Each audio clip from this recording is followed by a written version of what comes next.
मुंबई का एक अमीर बाप जिसके पास सब कुछ था, लेकिन एक हादसे ने उसकी पूरी दुनिया छीन ली। आज मैं आपको एक दिल तोड़ देने वाली सच्चाई सुनाने वाला हूं, जो आपको जिंदगी की असली कीमत समझा देगी। कहानी शुरू होती है रियाज खान से। मुंबई शहर, चमकती लाइटों, ऊंची ऊंची बिल्डिंग्स और कभी ना रुकने वाली इस भीड़ में एक शख्स रहता था, रियाज खान। बड़े बिजनेसमैन, इलाके में काफी इज्जत, काफी नाम, लंबे, मजबूत, देखने में दबदबा, लेकिन दिल से बेहद नम्र और सीधा साधा इंसान। लोग उन्हें प्यार से बुलाते थे खान साहब। एक रात ईशा की नमाज के बाद खान साहब पास की मस्जिद के इमाम के कमरे में पहुंचे। खान साहब बोले, इमाम साहब, मेरा एक बेटा हुआ है, उसका नाम रखना है। इमाम मुस्कुराए। क्या नाम सोचा है? खान साहब बोले, आप ही कोई अच्छा नाम रख दीजिए। इमाम ने उनका हाथ पकड़ा और कहा, अल्लाह करे ये बच्चा आपके लिए सिर्फ भलाई लेकर आए। 16 साल बीत गए। एक दिन खान साहब फिर इमाम से मिलने आए। इमाम बोले, आप तो अब भी पहले जैसे ही स्वस्थ हैं। खान साहब मुस्कुराए, क्योंकि मेरी जिंदगी में कोई टेंशन नहीं, मैं बहुत खुश हूं। फिर उन्होंने कहा, मेरा बेटा अब जवान हो गया है, अब वो मस्जिद आएगा, नमाज सीखेगा, आप उसे सिखा दीजिए। इमाम राजी हो गए। 8 साल बाद एक शाम खान साहब कई लोगों के साथ मस्जिद पहुंचे। चेहरे पर खुशी साफ दिख रही थी। उन्होंने कहा, इमाम साहब, मेरे बेटे की शादी तय हो गई है, मुंबई के सबसे अमीर परिवार रहमान साहब की बेटी से। शादी आप ही पढ़ाएंगे। इमाम मुस्कुरा दिए, बहुत मुबारक। खान साहब ने खुशी से उन्हें बख्शीश भी दी।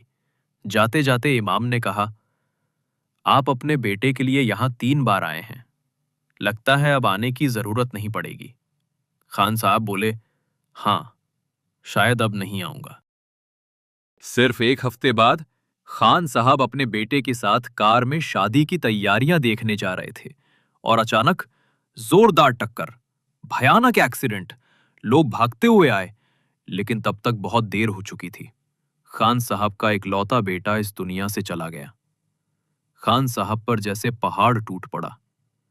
3 दिन 3 रात, न खाना न सोना, बस आंसू और सन्नाटा। करीब 1 साल बाद ठंडी शाम में इमाम साहब ने दरवाजे पर दस्तक सुनी। उन्होंने दरवाजा खोला। एक दुबला पतला झुका हुआ इंसान अंदर आया। बाल पूरे सफेद, चेहरा टूटा हुआ। इमाम ने पहचान लिया, ये खान साहब थे। दोनों खामोश बैठे रहे। कुछ देर बाद खान साहब ने धीमे से कहा, मैं अपने बेटे के नाम पर कुछ अच्छा करना चाहता हूं। वो जेब से एक चेक निकालते हैं।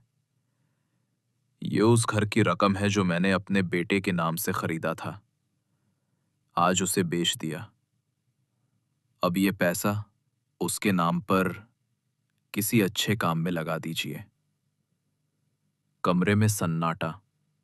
इमाम बोले, लगता है आपका बेटा आखिरकार आपके लिए असली भलाई ले आया।